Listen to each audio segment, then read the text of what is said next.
בימים האחרונים, כשאני מדבר על התקציב, הרבה חבר'ה שתומכים בממשלה הזו שואלים אותי עוד פעם ועוד פעם, תגיד, מה אתם פותחים עיניים על הכספים של הממשלה? מה עם הממשלה של בנט, שבנט הוציא 50 מיליון שקל על שיפוץ הבית הפרטי שלו ברעננה? זו לא חזירות?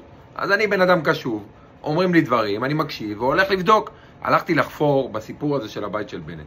האם באמת הוא שיפץ את הבית הפרטי שלו ב-50 מיליון שקלים על חשבוננו? והלכתי לתחקיר של איילה חסון, לא מישהי שאפשר לחשוד בה שהיא תומכת מחאה או שמאלנית, ביביסטית, על מלא מלא.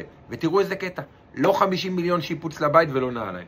אפילו לפי התחקיר של איילה חסון, ואני נותן לה קרדיט שהמספרים שהיא מציגה הם נכונים למרות שזה לא בטוח, העלות של כל העברה והפירוק של הבית של בנט ברעננה הייתה קצת יותר מ-46 מיליון שקלים. אבל מתוכם הכסף שהושקע בשיפוץ הבית של בנט עצמו זה פחות מ-100,000 שקלים. עשו קצת שיפוטים במרתף, כי שם המשרד שלו, ופחות או יותר זהו. אז על מה הלך כל שאר הכסף?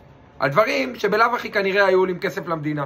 מאבטחים, גדרות, מחסומים. העלויות המרכזיות הן כאלה. כמעט 18 מיליון שקלים על מאבטחים של המדינה ושל חברות פרטיות והמגורים של המאבטחים.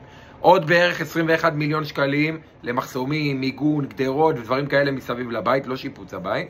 ועוד כמעט 5.4 מיליון עלויות של עובדים במשרדים ממשלתיים שהתעסקו עם המעבר, אז היא העמיסה את העלות שלהם על הסיפור הזה, ועוד קצת פחות ממיליון בשביל לפרק את כל מה שהורכב ברחוב וסביב הבית, אחרי שבנט סיים להיות ראש ממשלה.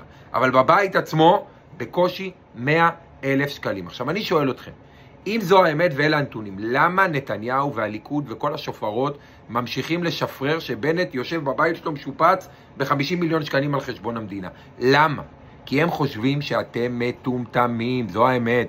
הם חושבים שהתומכים שלהם לא מתעמקים באמת, ושכל שקר שהם יגידו, יחזרו אחריהם כמו טוקים, בלי להתעמק ובלי לבדוק. ולך, איילה חסון, אם הייתה לך טיפה יושרה עיתונאית, היית יוצאת באמירה ברורה שנתניהו משקר, ושבנט לא שיפץ את הבית הפרטי שלו, לא ב-50 מיליון ולא ב-46 מיליון.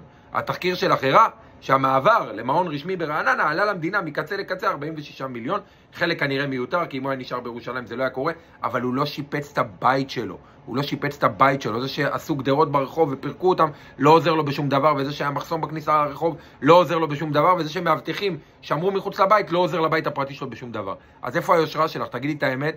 ולכל התומכים שמדקלמים 50 מיליון, תראו מה עושים ממכם. בוטים, בלי בכלל לחשוב, תתעוררו.